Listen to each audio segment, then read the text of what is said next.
You are not alone in this world. నువ్వు ఒంటరి వాడవు కాదు. నీవు నడుస్తున్నప్పుడు నీతో పాటు ఎవరు నడుస్తున్నారంటే తండ్రి అయిన దేవుడు, కుమారుడైన దేవుడు, పరిశుద్ధాత్మ దేవుడు నీతో నడుస్తున్నారు.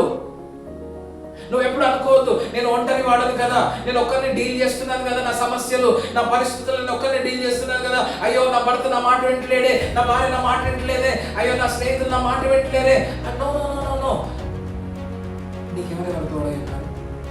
నీకెవరెవరు తోడై ఉన్నారు? తండ్రి అయిన దేవుడు, కుమారుడైన దేవుడు, పరిశుద్ధాత్మ దేవుడు, ఈ ముగ్గురు నీతో కలిసి ప్రయాణం చేస్తున్నారు నీ ప్రతి అడుగులో. ఎప్పటి నుండో తెలుసా? The moment you accepted Jesus as your personal saviour.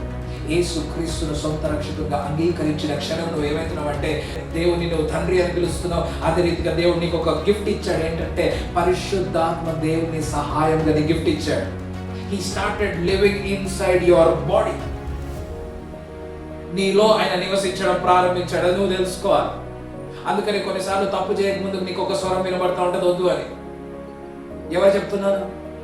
ఎవరు చెప్తున్నారు ఆ మాట? ఎప్పుడైనా గ్రహించావా? ఆ మాటకు ఎప్పుడైనా లోబడ్డావా? ఆ మాటకు లోబడి నువ్వు వెనక్కి పోయావా? వెనక్కి పోయే ఉంటాయి. దేవుడు నేను ఇంకా నెక్స్ట్ లెవెల్కి తీసుకెళ్తాడు. ఆమె we have to be very conscious, very conscious, very conscious. మనము పరిశుద్ధాత్మ దేవుని స్వరానికి ఎంత కాన్షియస్ ఉంటే అంత హైట్స్ కి ఆయన తీసుకెళ్తాడు మనల్ని.